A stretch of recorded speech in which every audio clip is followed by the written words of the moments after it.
जैसा कि सुधीराज सर ने अभी बात कही है कि हमको क्या करना है, मैं थोड़ा सा बाबा साहब के एंगल से आपको बताना चाहता हूँ कि एक अकेले इंसान ने इतना 2000 साल का आंदोलन खत्म करके हमारे हितों का आंदोलन किस तरीके से चलाया और उनकी राह पर अगर हम चलते हैं तो हमारा क्या बेनिफिट होगा। बाबा साहब का एक कोटेशन है और एक अंग्रेजों का कोटेशन है, वहां से शुरुआत करते हैं। बाबा साहब ने कॉन्स्टिट्यूशन के बारे में कहा। बाबा साहब कहते कि constitution is not merely lawyers document, it's a vehicle of life and its spirit is always the spirit of ages. इसका मतलब है यहाँ पर हम लॉयर्स के जगह पे जजेस पकड़ेंगे कि भारत का संविधान केवल जजों के हाथ का दस्तावेज नहीं है, डॉक्यूमेंट नहीं है, वो एक जीवन जीने का मार्ग है, व्हीकल है, एंड उसका जो अंतिम ध्येय है वो युगों युगों का परिवर्तन है। ये बाबा साहब का स्टेटमेंट है। और दूसरा स्टेटमेंट है अंग्रेज जजेस का। 1919 और 20 में एक अंग्रेज जज ने दिया हुआ स्टेटमेंट है। वो कहता है कि Brahmins doesn't have judicial character. जो वमन होते हैं ना, वमनों को न्यायिक कैरेक्टर नहीं होता, क्योंकि वो कभी भी न्याय करेंगे ना तो न्याय नहीं देते, वो निकाल देते हैं, रिजल्ट देते हैं, ऐसा उनका कहना था। बराबर यही बात इस जजमेंट में आई। उन्होंने जस्टिस नहीं दिया, उन्होंने रिजल्ट दिया है, और रिजल्ट हमेशा आदमी अपने हित का देता है। तो ये हुआ कैसे कि उन्होंने क्या किया कि सबसे पहली बात है कि हमको क्या करना चाहिए, इसलिए उनकी गलती क्या है पहले खोजो। पहली उनकी गलती है कि उन्होंने संविधान के बेसिक स्ट्रक्चर का उल्लंघन किया है। दूसरा, उन्होंने राष्ट्रपति के अधिकार भी अपने हाथ में ले लिए हैं, और तीसरा, संसद के अधिकार भी अपने हाथ में ले लिए। वो कैसे? तो जैसे कॉन्स्टिट्यूशन का जो फंडामेंटल राइट होता है, फंडामेंटल राइट और directive principle of state policy में कॉन्स्टिट्यूशन असेंबली डिबेट में बाबा साहब ने कहा है कि fundamental rights are not challengeable in the court of law. Only directive principle of state policy depends upon the ruling willingness of the ruling class। जो chapter 4 है, article 36 से लेकर आर्टिकल 51 तक, उसी के ऊपर राज्यों को काम करना होता है। वो लेकिन विलिंगनेस के ऊपर होता है कि किसकी सत्ता है, किसी को घरकुल देना है, किसी को स्कॉलरशिप देनी है, किसी को कोई सुविधा देनी है, ये वाले काम चैप्टर 4 के। पर चैप्टर 3 के जो फंडामेंटल राइट्स है उसको चेंज नहीं कर सकता सुप्रीम कोर्ट। वो सुप्रीम कोर्ट का ज्यूरिडिक्शन ही नहीं है, वो ज्यूरिडिक्शन है पार्लियामेंट का।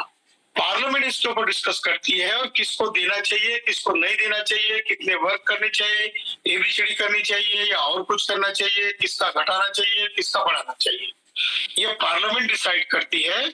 और उसके बाद प्रेसिडेंट ऑफ इंडिया उसके ऊपर सिग्नेचर करके वो रिलीज करती है ऑर्डर। तो वायलेशन क्या हुआ, कौन से आर्टिकल का हुआ, ये हमको उनको बताना है, ताकि हम अगर इन आर्टिकल के ऊपर अगर उनके ऊपर एक्शन करेंगे तो रिएक्शन में आ सकते हैं। क्योंकि बाबा साहब ऐसे ही काम करते हैं।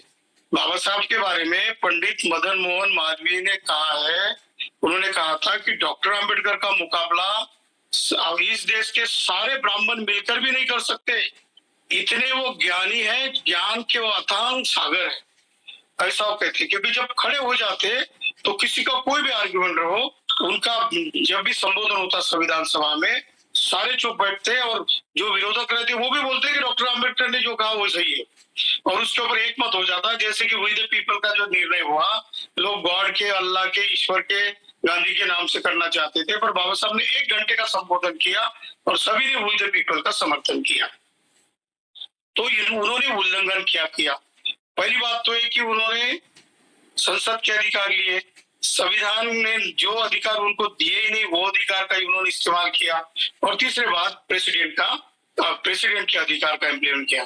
तो इसके ऊपर प्रोसीजर लॉ जो होता है, जो कॉन्स्टिट्यूशनल लॉ होता है, इसमें उपाय क्या है?